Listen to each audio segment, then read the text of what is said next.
Apa beda hibah, wasiat, dan warisan? Ada orang tua yang diem saja, terus mati, nggak pernah ngomong kalau dia itu punya tanah, punya ini, nggak pernah menyampaikan. Apakah anaknya dapat warisan? Kemudian untuk wasiat tidak boleh untuk ahli waris. Ayah kami meninggal dunia 4 tahun yang lalu, meninggalkan harta hanya 1 rumah. Itu pun harta bercampur dengan ibu kami. Sekarang rumah masih ditempati ibu dan saudari perempuan kami yang sudah bersuami. Bolehkah jika sepakat dan saling ridho jika rumah tersebut dimiliki oleh saudari perempuan kami? Waalaikumsalam. Ustadz izin bertanya. 1. Beda hibah, wasiat, dan warisan. 2. Bagaimana hukumnya hibah yang sudah diberikan ayah saya? Misal, sebidang tanah ketika beliau masih sehat. Jadi di sini contoh ada 2 anak perempuan dan 2 anak laki-laki. Yang mendapat hibah hanya anak perempuan saja. Apakah ketika beliau meninggal ini termasuk harta warisan yang harus dibagi? Sewaktu ayah kami sehat, beliau sempat menulis surat tentang pembagian harta. Apakah itu termasuk hibah atau wasiat? Dan bagaimana pandangannya dalam Islam? Baik. Apa beda hibah, wasiat, dan warisan? Ini penting ya. Hibah itu pemberian ketika pemiliknya masih hidup dan diserahkan ketika pemiliknya masih hidup. Jadi kita coba buat tabel seperti ini. Ada hibah, ada wasiat, ada warisan. Kalau hibah itu diberikan ketika pemiliknya hidup. Pemilik hidup. Hidup diberikan. 1. Yang kedua, diserahkan. Hibah itu harus diserahkan saat pemilik hidup.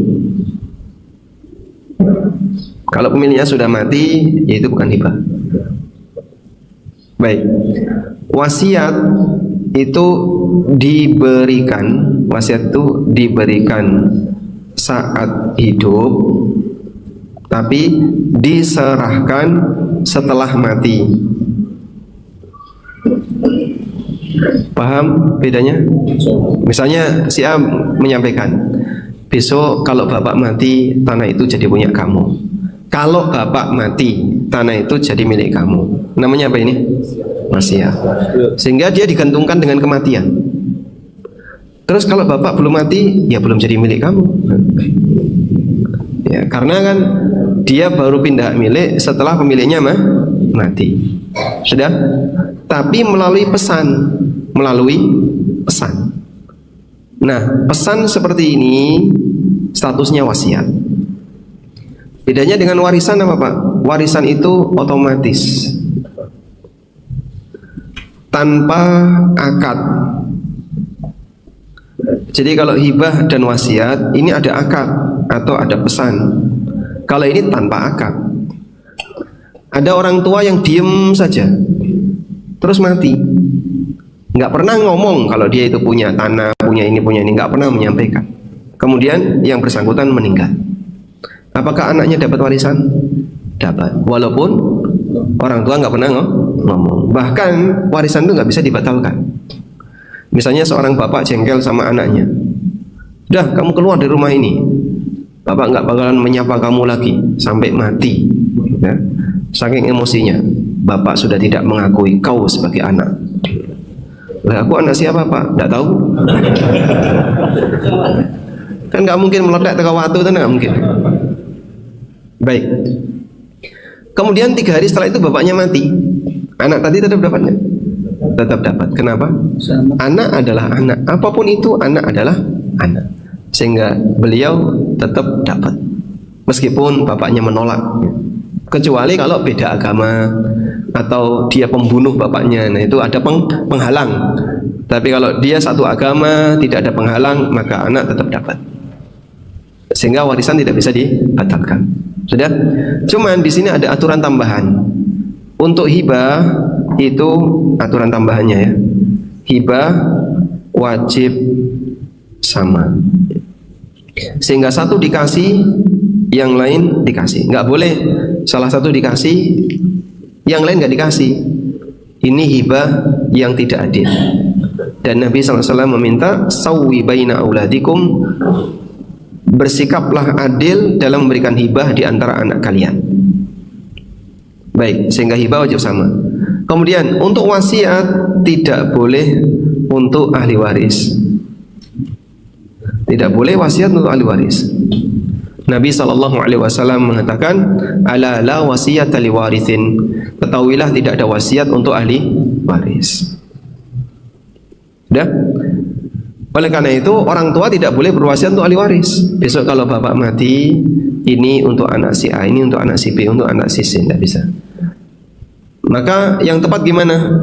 Pernyataan itu tadi dibatalkan, kemudian dihitung ulang sesuai dengan ketentuan yang ada. Karena wasiat tidak boleh untuk ahli waris. Baik, cukup jelas insyaallah. Nah, kemarin orang tua sempat menghibahkan sesuatu kepada sebagian anak, tapi anak yang lain nggak dikasih. Kalau anak yang nggak dikasih ridho, boleh lanjut. Tapi kalau anak yang nggak dikasih nggak ridho, maka mereka boleh minta.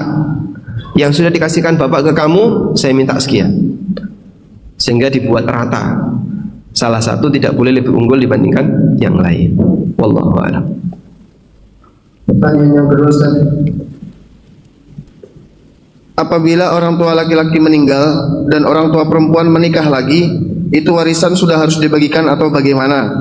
Dan bila warisan itu sudah dibagikan, tiba-tiba diminta lagi sama orang tua perempuan, itu boleh atau tidak?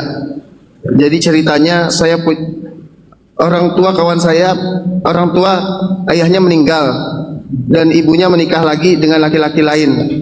Akhirnya warisan itu diminta kembali oleh ibunya. Nah, anaknya berapa? Ini tidak disebutkan, Ustaz. Baik. Baik. Jatah ibu berapa di sini? Jatah istri berapa? 1/8. Dia tidak boleh lebih dari 1/8. Maka 1/8 itu hak dia, silahkan dinikmati bersama suami barunya. Yang 7/8 itu jatah anak. Nah, cuman kita perlu tahu jumlah anaknya berapa, jenis kelaminnya apa, sehingga bisa didetailkan. Tapi yang jelas 7/8 itu jatah anak, sisanya. Kalau ada anak laki-laki 7/8 nanti diberikan ke anak laki-laki dan perempuan sesuai porsi 7/2/1. Kalau anak perempuan saja 7/8 dikasihkan ke anak perempuan setengah kalau sendirian. Lalu nanti akan ada sisa itu. Sisanya dikasihkan lagi ke dia sebagai rob, pengembalian jatah warisan untuk ahli waris karena masih sisa. Begitu. Begitu. Nah, ketika ibunya minta lagi, kalau anaknya nggak bersedia, ya dia nggak bisa maksa. Kalau maksa, dolim. Ya. Kecuali kalau misalnya anaknya secara sukarela ngasih, ya nggak apa-apa untuk kebahagiaan ibunya. Nah. Ya. Pertanyaan selanjutnya, Assalamualaikum Ustaz. Waalaikumsalam warahmatullahi. Izin bertanya, ayah kami meninggal dunia 4 tahun yang lalu, meninggalkan harta hanya 1 rumah. Itu pun harta bercampur dengan ibu kami. Sekarang rumah masih ditempati ibu dan saudari perempuan kami yang sudah bersuami. Kami adalah 4 bersaudara, 2 laki-laki, 2 perempuan. Bolehkah jika sepakat dan saling ridho jika rumah tersebut dimiliki oleh saudari perempuan kami, karena kami masing-masing sudah punya rumah? Nah, pada kasus yang tadi ditanyakan, kita tulis misalnya A, B punya 4 anak ya, laki 2, perempuan 2. Begini, A meninggal. Baik, rumah itu B punya keterlibatan. Maka mungkin kalau mau dibuat detail, ditentukan dulu dalam satu rumah ini, rumah gitu ya, haknya B berapa, B punya porsi berapa di situ. Kan kemarin belinya B juga ikut berkontribusi. Anggaplah misalnya B punya porsi 60% atau 50%, maka yang menjadi warisan adalah yang 50%. Sudah? Jadi dibagi dulu porsinya, A berapa, B berapa. Misalnya kalau ini 50%, berarti ini 50%. Ketika B masih hidup kan dia jadi saksi sejarah, tahu berapa kontribusi B dalam pengadaan rumah itu. Nah, misalnya ya sudah, kita sudah sepakat sekian, terus ini semuanya ridho. Kita ridho kasihkan ke P2 ini. Kita kasihkan rumah ini ke P2. B ridho, LLP juga ridho. Boleh nggak Pak? Boleh. Nah itu kan milik mereka. Ini milik mereka. Ini dapat 1/8. Yang ini dapat berapa? Dibagi berapa ini? 6 ya. dibagi 6. 7 per 8 bagi 6. Jadinya berapa? 7 per 48. 7 per 48. Berarti di sini 14 per 48. Ini juga sama 14 per 48. 7 per 48. 7 per 48. Begini. Sudah? Nah, ketika ketemu angka seperti ini, saya sepakat hak saya tak kasihkan ini. Ini juga sama, tak kasihkan ini. Tapi ini nggak mau, nggak. Kalau saya nggak mau, saya masih butuh. Nah, maka nanti P2 membayar ke sini. Ya sudah, hak kamu tak bayar. Nah, sehingga dengan cara demikian tidak ada pihak yang dirugikan. Wallahu alam. Kita sampai jam berapa? Terakhir ya, dua pertanyaan. Sampai jam 6 kan? Hah? Sudah. Satu pertanyaan lagi. Satu pertanyaan lagi. Assalamualaikum Ustaz. Waalaikumsalam. Bagaimana status warisan peninggalan orang tua yang mana ahli waris tidak ada kesepakatan dalam melakukan penjualan warisan? Misal, A menginginkan warisan rumah segera dijual dan si B tidak ingin dijual dengan alasan nilai sejarah kenangan orang tua. Bagaimana status warisannya? Syukran jazakallahu khairan Ustaz. Ya, kalau B tidak mau rumah itu dijual, maka mau nggak B itu bayari yang lain, sehingga rumah ini silahkan nanti dimiliki oleh si B, tapi B bayari saudara-saudaranya. Kalau B bersedia, alhamdulillah selesai masalah. Rumah itu tidak akan jatuh ke tangan orang lain. Tapi kalau B nggak bersedia, lah gimana? Ini juga butuh, ini semuanya butuh. Maka silahkan diselesaikan dengan tetap dibagi waris, namun tidak ada hak yang terhalangi. Begitu? Wallahu a'lam. Cukup Bapak? Satu. Sebentar. Waalaikumsalam warahmatullahi wabarakatuh. Berkenaan dengan Azab.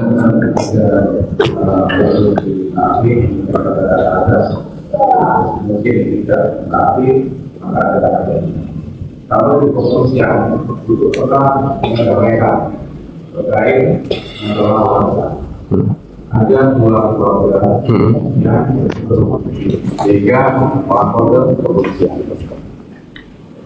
sehingga melapor ke kepolisian untuk menghindari aksi anarkis, karena masing-masing keluarga ini bersikeras bahwa paling berhak terhadap warisan yang ditinggalkan oleh si mayit. Kebetulan yang bersetiru adalah sebelah non muslim. Ketika kami putuskan, kedua belah pihak ini merasa adil dan berhenti untuk ingin saling membunuh. Tetapi setelah melihat penjelasan ini tadi bahwa akan ada azab kalau tidak mentaati ketentuan dari Al-Quran. Kebetulan teman-teman kepolisian banyak muslim, sehingga salah satu pihak melapor lagi ke pengadilan. Kemudian yang dimenangkan adalah si A. Si B akhirnya tidak puas, mempedomani keputusan yang di kepolisian. Saya milih yang dimediasi Pak Polisi kemarin karena adil. Kalau pengadilan ini kayaknya berat sebelah. Nah, pertanyaannya, apakah apabila yang memediasi dari pihak kepolisian itu salah dalam menentukan mediasi itu, apakah kena azab nanti? Nah, terima kasih. Masya Allah. Ya.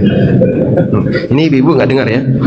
Jadi ketika kita sebagai mediator memediasi orang yang sengketa, kemudian kita membuat kebijakan yang salah dan itu dipakai sebagai acuan, apakah yang memediasi ini berdosa? Ya, jawabannya jika dia tahu kalau itu salah, berdosa. Nabi SAW mengatakan, al-qudatu salasah. Hakim itu ada 3. Ithnani finnar wa wahidun fil jannah. 2 masuk neraka, 1 masuk surga. Yang pertama, seorang qadhi yang dia paham ilmu dan dia putuskan sesuai dengan ilmunya, fahuwa fil jannah, ini yang masuk surga. Yang kedua, seorang qadhi yang dia tidak punya ilmu, fayaqdi bila ilmin, lalu dia putuskan tanpa ilmu, fahuwa finnar, dia masuk neraka. Walaupun bisa jadi benar, tapi ngarang ya. Nebak-nebak ternyata benar, tapi dia nggak punya ilmu, ini bahaya. Yang ketiga, seorang qadhi yang punya ilmu, dan dia tidak putuskan sesuai dengan ilmunya, ini juga di neraka. Ini penjelasan yang disebutkan Nabi SAW ketika beliau membagi orang yang memutuskan perkara. Makanya ketika kita mendapatkan pengaduan tentang seseorang dalam sengketa apapun, perkara apapun, kalau kita nggak tahu, sebaiknya kita menyatakan, saya akan datangkan ahli yang lebih paham, nanti tolong didengerin. Sudah?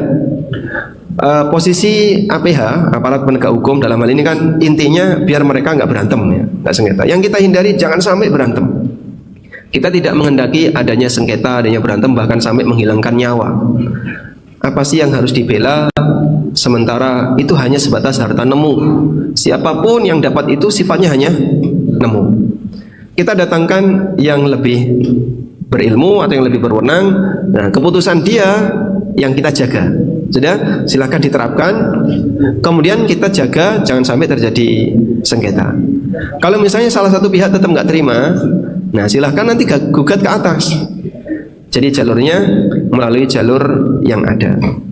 Keputusan terakhir kan mentok di tingkat tertentu ya Pak ya. Jadi kalau misalnya sampai ke tertinggi apa? MA. Misalnya tertinggi di MA misalnya ya.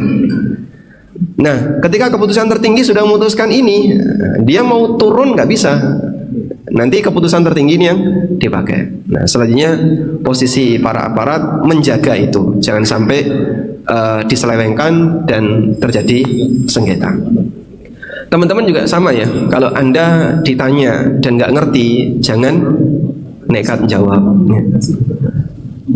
Karena fatwa yang bisa menimbulkan sikap yang salah, maka yang berfatwa tanggung jawab. Demikian pula keputusan, misalnya memutuskan sengketa di antara anak. Sebagai orang tua Anda membuat keputusan yang itu menyalahi aturan yang berlaku, maka Anda berdosa karena membuat keputusan kepada anak yang salah. Keputusan yang tidak adil di antara orang tua termasuk zalim. Oleh karena itu, dalam masalah memutuskan, dalam masalah memberi fatwa, itu butuh tingkatan ilmu lebih tinggi lagi. Jadi ada ilmu untuk pribadi, ada ilmu untuk orang lain.